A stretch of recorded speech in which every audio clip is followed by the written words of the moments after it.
The one clip of you calling out ESPN live on ESPN. It seems to me that ESPN would also have trouble being objective. We can agree to disagree. No, ESPN hasn't had me back on since. You came up with some pretty clever, unique ways of getting these topics that are just so suppressed into the conversation. 2 million ethnic minorities in East Turkestan, China, in concentration camps. There's nobody telling me what I can and can't say in that setting. Royce White, I think he's one of the most original thinkers in this country. Joining us now is activist, former NBA player Royce White. Did she help you shed light on the Federal Reserve?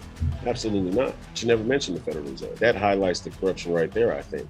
This black bourgeoisie. We can't criticize without being seen as hating black people, hating our own people.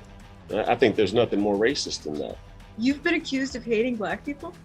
Absolutely. Such a great conversation with professional basketball player and activist Royce White, who keeps it way outside of the narrative. So here on YouTube, I have included a good chunk of the first part of our interview, talking about some of these important topics. But as the interview goes on, we get deep into some very important topics that YouTube doesn't want you to know about. So I have nestled those topics safely on my uncensored website, ivoryhecker.com. You'll see the full extended 40-minute interview with Royce White, digging into these important topics. So I hope you check that out, ivoryhecker.com.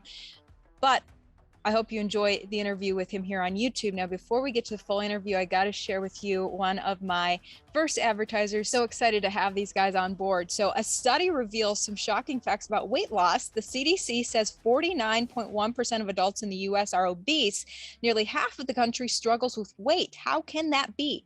That is because the usual advice for weight loss doesn't work. The secret isn't in staying active and watching your diet. The secret is in Keto with Ivory. Routinely taking a few scoops helps melt fat, tone muscles, and reduce cravings. I highly recommend Keto with Ivory. Try it today for 51% off by going to ketowithivory.com. That is ketowithivory.com, or visit the link in my description. Guys, I am thrilled to be joined today by professional basketball player Royce White. I don't think I've ever seen an athlete quite like you in that you are so outspoken, outside of the narrative. Everything that athletes basically aren't supposed to talk about, you're hitting head on. And the one clip of you calling out ESPN live on ESPN. It seems to me that ESPN would also have trouble being objective, seeing as how you guys have a $1 billion relationship, that being ESPN and the NBA. And, you know, talk is cheap. Mm-hmm. It's no longer good enough to be in a chaotic time and make the symbolic gesture. All of us have a fiduciary responsibility to bring progress at a reasonable rate, and I don't think that we've done that. All right. I just, having been involved a little bit to the extent of hosting the shows on E16 OTL, I can just tell you that corporate considerations were not part of the editing process, reporting process. But we can agree to disagree. I thought I was the first one to do that, but you already had me by 4 years. Has ESPN ever let you back on air?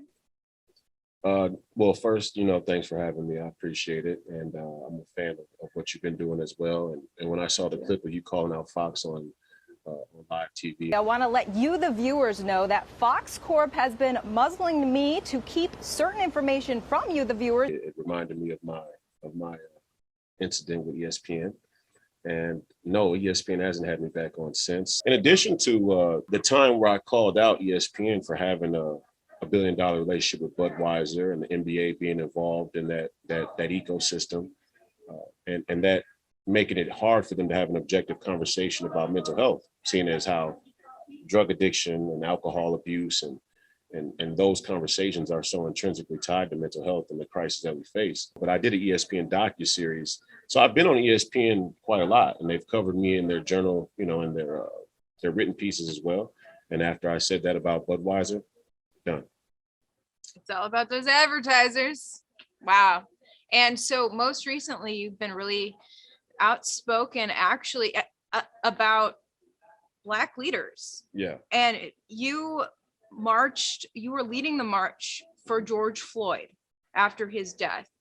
You've been active with Black Lives Matter, yet right now you're calling out Black leaders. Kareem Abdul-Jabbar. God damn, man. Selling us out. Approximately 90% of NBA players are vaccinated against COVID-19.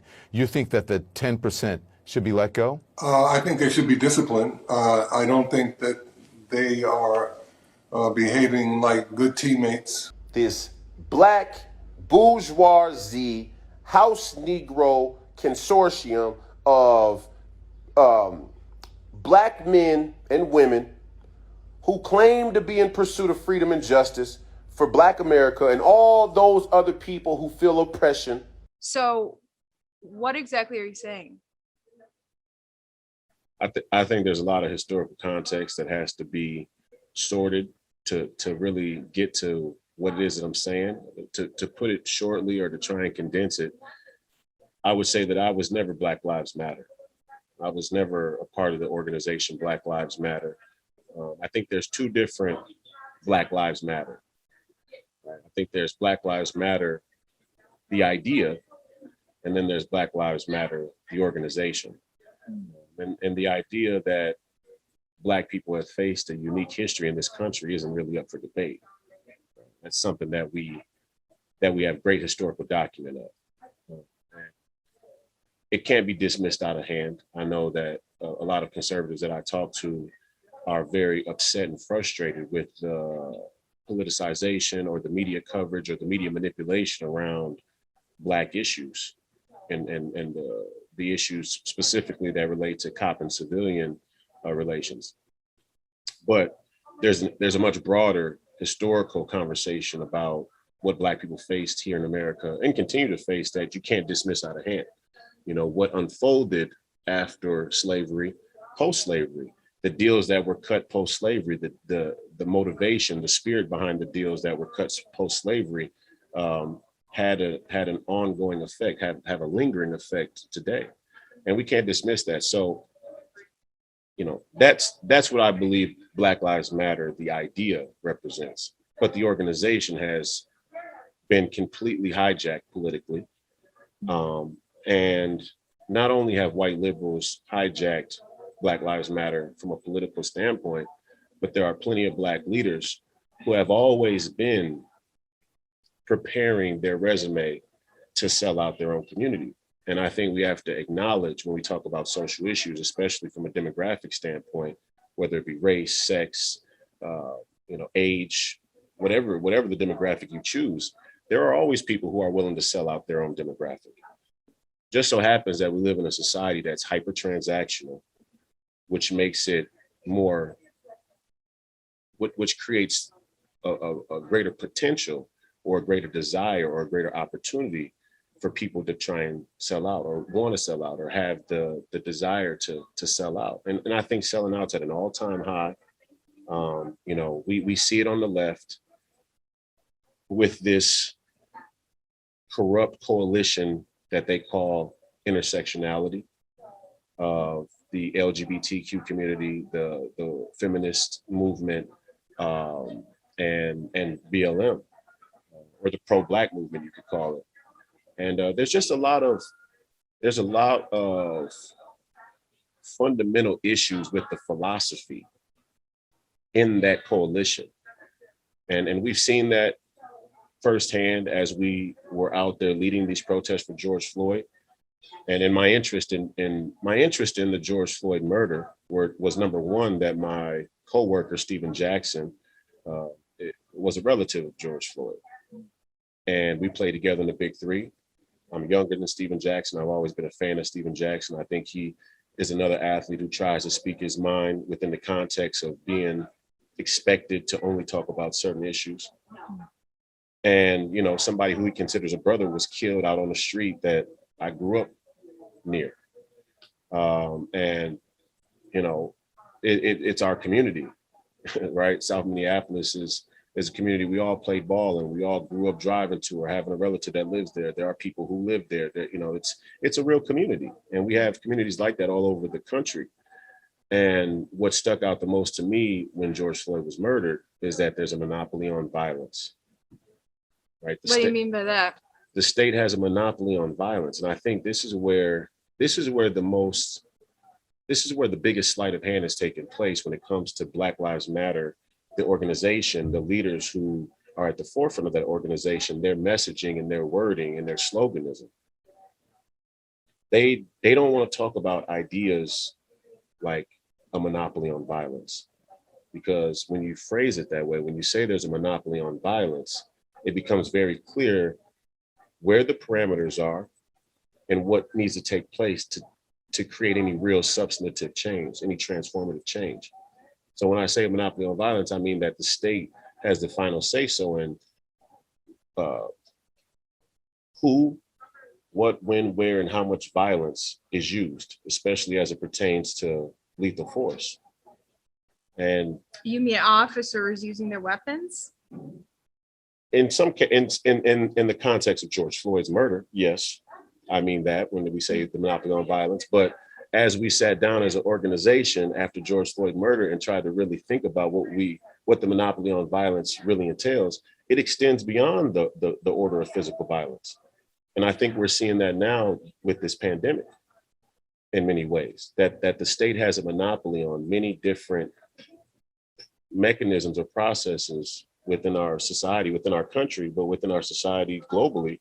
And that monopoly isn't bad per se, but it certainly becomes bad when you consider the corrupt element of these institutions that we live underneath. Oh, are you talking about use of force now with police in regards to COVID regulations? Or is there there's use of force in many different issues. Yeah.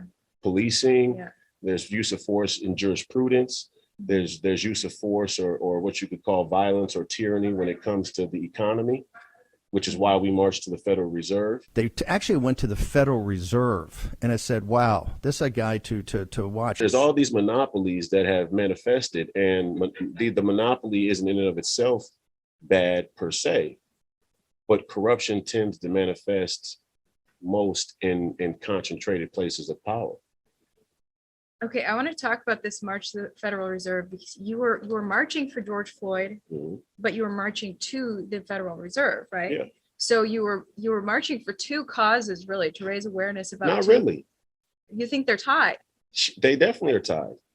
I mean, that's How so? That's what I mean. And so we were, as a black man, when a black man is killed unarmed by a police officer and protests break out, if you're a black person and you participate in a protest, you are going to be surrounded by people who affiliate with Black Lives Matter, the organization, by default.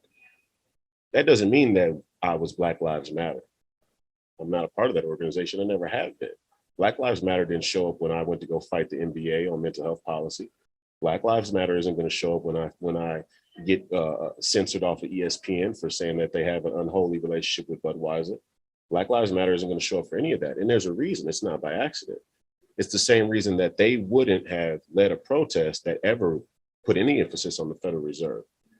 A is because many of the liberal institutions that have empowered certain leaders from Black Lives Matter pick people who wouldn't understand the significance of the Federal Reserve, or they pick people who do know, but have already sold out and would never shed any light on it. It just so happened that all of the circumstances came together in this perfect way where this murder of George Floyd happened in my community, and I was able to step to the front in a very natural, universal way, physically, and take the lead on where and how we went about protesting. So I was given the authority or the choice to say, where are we going to go? The Federal Reserve. You were so outside the narrative that in the heat of the horse-paced conversation, you were photographed wearing a mask with the I word plastered across it.